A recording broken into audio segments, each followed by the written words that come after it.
They went across the Sea of Galilee to the area of the Gerasenes. Jesus got out of the boat. A man controlled by an evil spirit came from the tombs to meet him. The man lived in the tombs. No one could keep him tied up anymore. Not even a chain could hold him.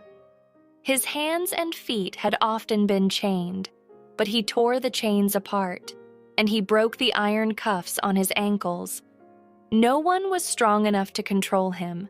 Night and day he screamed among the tombs and in the hills.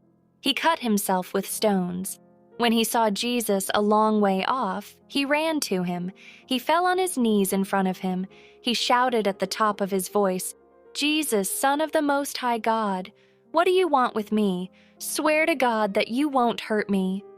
This was because Jesus had said to him, "Come out of this man, you evil spirit." Then Jesus asked the demon, "What is your name?" "My name is Legion," he replied. "There are many of us." And he begged Jesus again and again not to send them out of the area. A large herd of pigs was feeding on the nearby hillside. The demons begged Jesus, "Send us among the pigs. Let us go into them." Jesus allowed it. The evil spirits came out of the man and went into the pigs. There were about 2,000 pigs in the herd.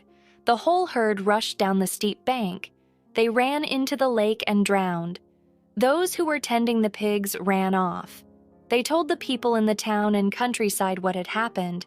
The people went out to see for themselves. Then they came to Jesus. They saw the man who had been controlled by many demons. He was sitting there. He was now dressed and thinking clearly. All this made the people afraid. Those who had seen it told them what had happened to the man. They told about the pigs as well. Then the people began to beg Jesus to leave their area. Jesus was getting into the boat. The man who had been controlled by demons begged to go with him. Jesus did not let him. He said, "Go home to your own people. Tell them how much the Lord has done for you. Tell them how kind he has been to you." So the man went away.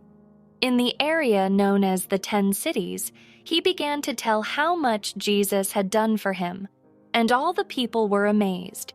Jesus went across the Sea of Galilee in a boat. It landed at the other side. There, a large crowd gathered around him. Then a man named Jairus came. He was a synagogue leader. When he saw Jesus, he fell at his feet. He begged Jesus, "Please come. My little daughter is dying. Place your hands on her to heal her. Then she will live." So Jesus went with him. A large group of people followed. They crowded around him. A woman was there who had a sickness that made her bleed. It had lasted for 12 years. She had suffered a great deal. Even though she had gone to many doctors, she had spent all the money she had. But she was getting worse, not better. Then she heard about Jesus. She came up behind him in the crowd and touched his clothes. She thought, "I just need to touch his clothes. Then I will be healed." Right away, her bleeding stopped. She felt in her body that her suffering was over. At once, Jesus knew that power had gone out from him. He turned around in the crowd. He asked, "Who touched my clothes?" "You see the people," his disciples answered. "They are crowding against you, and you still ask, 'Who touched me?'" But Jesus kept looking around. He wanted to see who had touched him. Then the woman came and fell at his feet. She knew what had happened to her. She was shaking with fear, but she told him the whole truth. He said to her, "Dear woman, your faith has healed you. Go in peace. You are free from your suffering."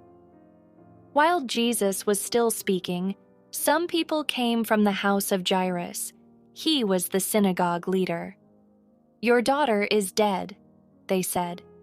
"Why bother the teacher anymore?" Jesus heard what they were saying. He told the synagogue leader, "Don't be afraid, just believe." He let only Peter, James, and John, the brother of James, follow him. They came to the home of the synagogue leader.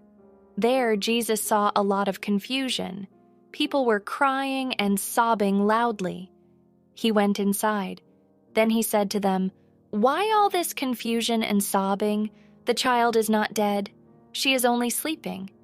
But they laughed at him. He made them all go outside. He took only the child's father and mother and the disciples who were with him. And he went in where the child was. He took her by the hand. Then he said to her, "Talitha cum." This means, "Little girl, I say to you, get up." The girl was 12 years old. Right away, she stood up and began to walk around. They were totally amazed at this.